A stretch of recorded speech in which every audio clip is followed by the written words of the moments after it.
Forces between multiple charges. क्या मतलब होता है कि एक सिस्टम है हमारे पास जहाँ पे बहुत सारे फोर्स चार्जेस रखे हैं, तो आपस में कैसे फोर्स लगाएंगे हम उन्हें फाइंड करना है। कैसे फाइंड कर सकते हैं? तो गाइस यहाँ पे इंपॉर्टेंट टॉपिक आता है सुपर पोजिशन प्रिंसिपल, जो बताता है कि एक चार्ज पे लगने वाला फोर्स जो होता है बाकी अदर चार्जेस पे लगने वाले फोर्स के एल्जेब्रिक सम के बराबर होता है। एंड एक चार्ज जब दूसरे चार्ज के इंटरेक्शन में है तो बाकी चार्जेस को अफेक्ट नहीं करेंगे। क्या फॉर्मूला बनेगा, ध्यान से देखो, स्टेटमेंट पढ़ लेना आप लोग। तो बोला फोर्स, मान लो हमारे पास यहाँ पे एक चार्ज Q1 है, ठीक है भाई, और इस Q1 चार्ज के आसपास Q2, Q3, Q4, Q5 भी है, और इनका distance Q R12, R13, R14, R15 है, क्योंकि Q1 से बात करें।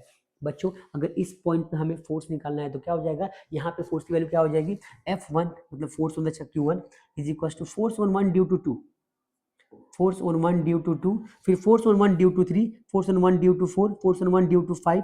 तो बच्चों क्या हो जाएगा कि हर एक पार्टिकल का फोर्स का जो नेट होगा जोड़ के इस पूरे सिस्टम का फोर्स निकलेगा। मतलब क्या हो गया कि force on 1 is equal to force on 1 due to 2, due to 3, due to 4, due to 5, due to 6, due to infinite तक चलेगा। ड्यू टू क्या हो जाएगा, ड्यू टू फोर्स इनफिनिट। यहाँ तक क्लियर? आगे देखो, तो force on 1 is equal to K Q1 by Q2 R, K Q1 Q2 by R12 का स्क्वायर। मतलब कि अगर इस पे फोर्स फाइंड कर रहे हैं इसकी वजह से, इनके बीच का डिस्टेंस क्या हो जाएगा, R12 का स्क्वायर।